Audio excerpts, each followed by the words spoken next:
Yo, what's going on, guys? Crispy Flakes here. Welcome to Extra Crispy. For today's video, we got the Detroit Pistons are stuck in the middle. Rachel Nichols, the jump. This is from ESPN's YouTube page right here, man. So I gotta say straight up, I think I gotta get this off my chest. Whenever I argue anything about basketball, and somebody doesn't like what I have to say, if they don't have any other argument, the one thing they always say is, well, you're a Pistons fan. And to me, for one, if that's your argument in a basketball scenario that does not involve the actual Pistons, then you take a big time L because it shows you your lack of basketball knowledge and your inability to actually come up with an actual good argument out there, right? But for me personally, do I get excited about Luke Kennard? Yes, I do. Do I get excited when Derrick Rose hits a game winner? Yes, I do. Do I get excited where I go out there and Thon Maker gets a rebound?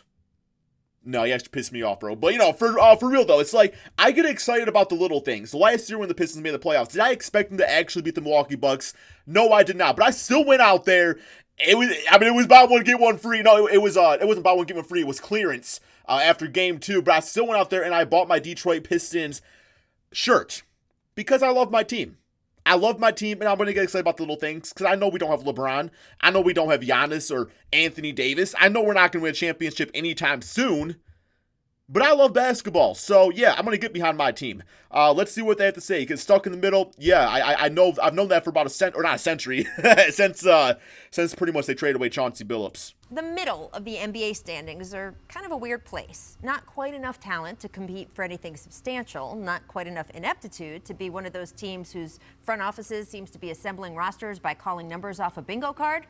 The Detroit Pistons are pretty much the definition of one of those middle teams, which is quite the place to find themselves considering how they got here.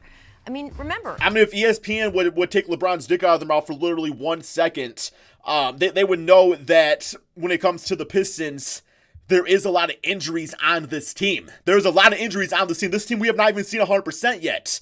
So, yeah, that is the Pistons front office's fault for building a roster like that. But, I still think if this team was completely healthy at the beginning of the regular season up until this point, I still think we'd be like a 6 seed. I think that's definitely was not out of the realm of possibility. Unfortunately, Reggie Jackson, Derrick Rose not playing every single day, Blake Griffin just getting back to his former self. It's like, I don't know what people really expect. It was just a little more than a decade ago that Detroit was finishing off a run of six straight Eastern Conference, yep. Eastern Conference Finals appearances. A run that included an NBA title and an unparalleled fan support with historic attendance numbers. Do you want to know why that is? I'm gonna try not to pause so much, but I gotta bring this up. That Pistons team, the reason they were so dominant is because they were able to take a whole bunch of players that were stuck in the middle and bring them together, and they all fought for one cause, and that was to win a championship. They all, man, that grit and grind of the Motor City, you know what I'm saying, bro? It's like, you had Chauncey Billups. He was going from team to team. He was considered a bust, being a top pick in the draft. Rip Hamilton was stuck behind Michael Jordan, but he looked like a promising young scorer. But man, it's like MJ was on the Wizards and everything. So yeah, we got Rip Hamilton, who was really, he was good in college and everything like that, but nobody expected Rip to become what he became. You got Tayshaun Prince, the quiet kid out of Kentucky. Rasheed Wallace, the outlaw, the guy with the big mouth, the guy that was just, the referees hated him. You got Ben Wallace, undrafted. So to say that you can't get guys that are outcasts or from the middle and still come together to bring something great, it's like, that's what the Pistons were. That's what the Pistons were, and that's why us as fans love that team so much, because we could all relate. Because maybe you're not the most dominant person at whatever it is that you do in life, but you still work hard and you get the job done. But then Joe Dumars decided that losing in the conference finals a bunch of times in a row wasn't good enough. The team was getting old. He fired old. Flip Saunders and traded Chauncey Billups in an effort to shake things up. And it did. Yeah, and also the team was getting old. So that does it too. By the way, when they traded Chauncey, they were 5-0, which was a ridiculous move to make. But Chauncey, gotta love him, one of my favorite players of all time. It was getting to the point where the offense and the team was getting a little stale out there. And there was times where he was just a little too slow with things. The NBA was kind of speeding up, and Chauncey Billups, as much as I loved him, it's just a change was needed. Just that change was a poor choice. Like, just that change. Trading for Allen Iverson on a team that really excelled on teamwork, and then you had the logjam in the backcourt while Iverson can play point guard. He's not really a point guard. He's a shooting guard with Rip Hamilton. So, yeah, it was just a piss-poor decision in general. Just not in the direction that Dumars intended. The Pistons have not won a playoff series since, as they have been largely relegated to, the middle. Yeah, we had Kyle Singler. That wasn't the middle. Detroit is sitting in 9th place in the East, a game and a half out of a playoff spot. Part of the issue for the Pistons has been injuries. Thank you. Okay, thank you. Has just been bad luck.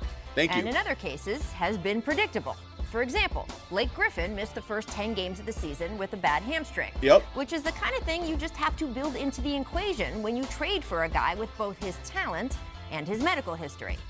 Execution has also been an issue for Detroit, though, while Andre Drummond has been extremely sharp, posting career-best numbers in, wait for it, yeah, his contract year.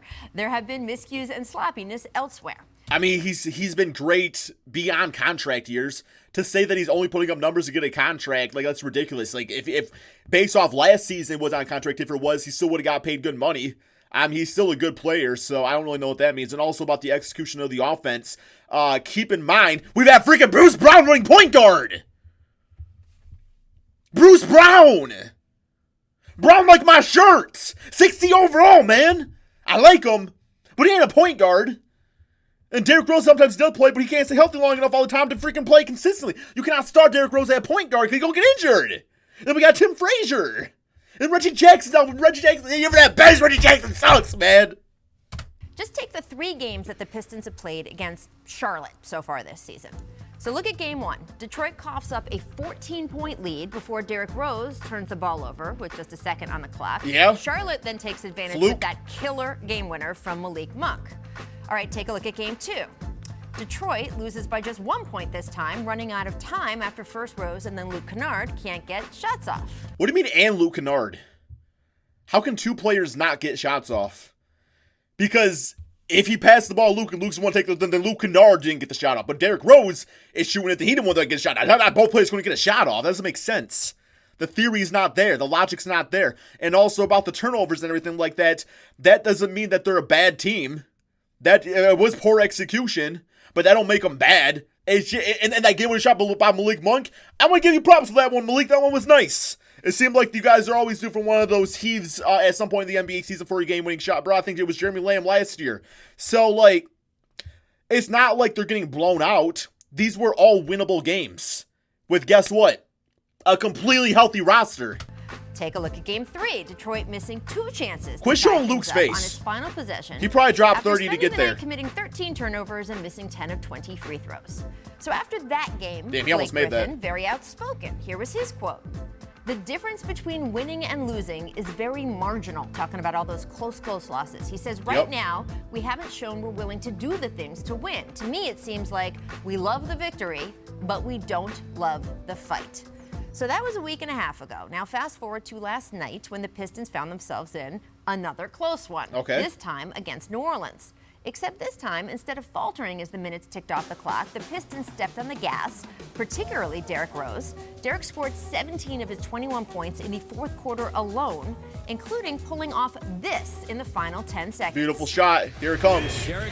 Did on Drew Holiday, too. Final 10 seconds. Tie ball game in New Orleans. Derrick with the drive. Over Holiday. But guess what? If you would have missed that shot, you would have said poor execution because they were running isolation. Nobody said a screen for him or nothing like that. You would have just said, oh, it's just Derrick Rose, poor execution, trying to do one-on-one. So, y'all a victim of circumstance over there at ESPN. That's why Stephen A. Smith carries that damn franchise, that damn company. Hits it as time runs out. Derrick Rose wins the ball game for the Pistons over the Pelicans. You just say what you want to say to fit your narrative. That's just fun to watch. And afterward, Rose was feeling himself. Excuse my English, but I'm born to do this. Like, why you gotta bleep it out? We always says. This is what I do. That's one of the reasons why they brought me here. So are we going to look back on last night as a turning point in the Pistons season? It's way too early to tell, and regardless, it's hard to see this year's Pistons climbing out of, well, the middle and into the East upper echelon. What do you want them to do? What do you want us to do? I don't get it. What do you want them to do? It's like there's always teams like that. And yeah, the Pistons' big issue is that they've kind of went out there and they've had some really bad. I don't really know if it's luck or execution when it comes to the draft. Would you guys say that when you draft a certain player over somebody else and the other player becomes better, but everybody else never really thought that player was going to become great, they just did? That's more, I don't know what it is. I don't know if that's considered luck or poor execution. Regardless, Pistons have been horrible when it comes to drafting players. Are different kinds of middles. Detroit could still figure out a way to put themselves solidly in the playoffs, maybe even pick up a scrappy playoff win or two, if they can figure out a way to get there from here. So, Matt, what is the best step for Detroit? Oh, shit, Matt Barnes. This fool hit a game winner I know is not too long ago either. I think it was Memphis, I believe. How can they become the best versions of themselves? I think there's no easy solution. First and foremost, I love the fact that Derrick Rose is back, being the Derrick Rose we love. He's one of my favorite players. Back. He's He's had been a lot back. of hardship, so it's good to see him thriving in that situation.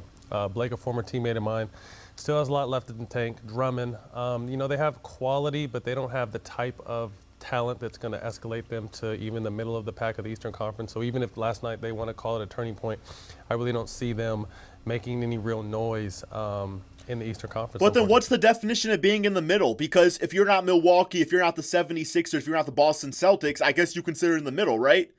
I mean, does anybody else realistically have any other teams coming out of the Eastern Conference? I know Miami Heat would be fun to say, but do you realistically think they're going to come out of the Eastern Conference? And Indiana Pacers, Oladipo's back. They're going to be good. They're going to be a lot better, but do you see them coming out of the Eastern Conference? So I guess if you're not a top 3 seed, I guess you consider in the middle of the pack. I don't know why we got hit on the Pistons just by themselves. Certainly. So, Rachel, they have an organizational mandate from the top, Tom Gores. He wants to have a competitive team. He doesn't want to do a rebuild. If you look at the moves that they have made over the last 3 years, they've all been to go forward. The Blake Griffin trade, hiring Dwayne Casey, where they paid him a lot of money to get him to come. Getting Blake Griffin was not necessarily a forward move, because I like Blake Griffin. Like I said, I like my players, right?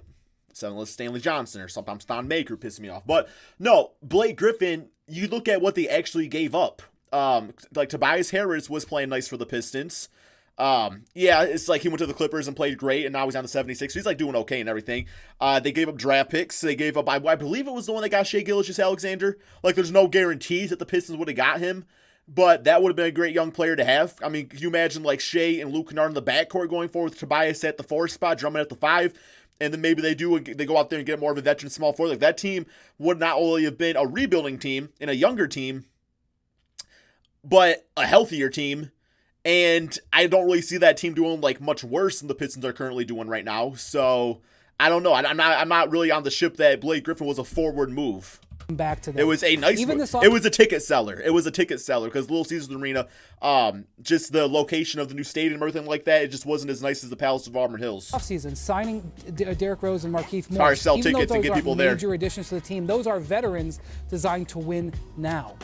Even though you talk to executives and they say, boy, I would look to trade Drummond. I wouldn't want to give him another contract. I would look to trade Reggie Jackson. I don't know if I would keep Blake Griffin.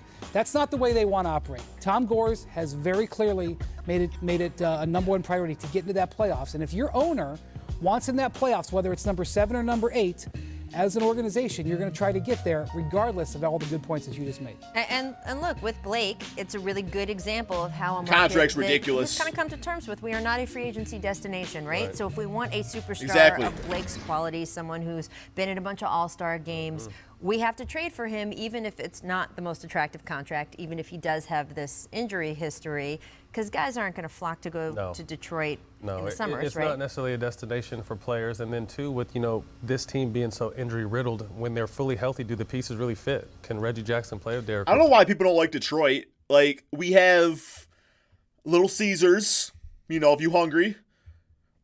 There's a Walmart on every single corner. I wouldn't go swimming in the water. So yeah, if you look for beach, we got in Detroit itself. I went to a Red Wings game before. I left after the second period because I don't like hockey.